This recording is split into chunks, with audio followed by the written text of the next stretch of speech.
ഒരു കാര്യത്തിന്റെ റിസൾട്ട് ഉണ്ടാക്കണമെന്നുണ്ടെങ്കിൽ നമ്മൾ ചെയ്യേണ്ടത് മൂന്നേ മൂന്ന് കാര്യങ്ങൾ മാത്രമാണ്. എന്താണെന്നറിയോ? വളരെ സിമ്പിൾ ആയിട്ടുള്ളതാണ്.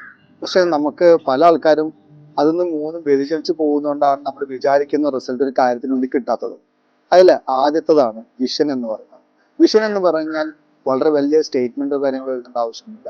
എന്താണ് നമ്മൾ ചെയ്യാൻ ഉദ്ദേശിക്കുന്നത്, അല്ലെങ്കിൽ നമ്മൾ എന്തായിട്ടാണ് അത് അവസാനമാവാൻ പോകുന്നത്, അതാണ് വിഷൻ എന്ന് പറയുന്നത്.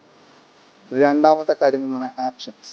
ആക്ഷൻസ് എന്ന് പറഞ്ഞാൽ വേറെ ഒന്നുമല്ല, നമ്മൾ എന്തൊക്കെയാണ് അതിന് ചെയ്യേണ്ടത്, എന്തൊക്കെ സ്റ്റെപ്പ് ബൈ സ്റ്റെപ്പ് ആയിട്ട് നമ്മൾ എന്തൊക്കെ ചെയ്യണം, അതിനെയാണ് നമ്മൾ ആക്ഷൻസ് എന്ന് പറയുന്നത്. മൂന്നാമത്തെ കാര്യം കൺസിസ്റ്റൻസി. അതായത് ഒരു കാര്യം തുടങ്ങി കഴിഞ്ഞാൽ അപ്പം തന്നെ നിർത്തി പോവല്ല, കൺസിസ്റ്റന്റ് ആയിട്ട് ചെയ്യുക. കാരണം നമുക്ക് എന്തെങ്കിലും ചെയ്യാൻ തുടങ്ങണം എന്നുണ്ടെങ്കിൽ, അല്ലെങ്കിൽ അത് വിജയിപ്പിക്കണം എന്നുണ്ടെങ്കിൽ എപ്പോഴേലും ഒരു പ്രാവശ്യം ചെയ്താൽ മാത്രം പോരാ, അത് കൺസിസ്റ്റന്റ് ആയിട്ട് ചെയ്തുകൊണ്ടേയിരിക്കുക. ഇതാണ് സിമ്പിൾ ആയിട്ടുള്ള ഒരു ഫോർമുല. ഇതൊന്ന് നിങ്ങൾ ഓർത്ത് വെച്ചാൽ മതി. R is equal to V plus A plus C. അതായത് result is equal to vision plus action plus consistency.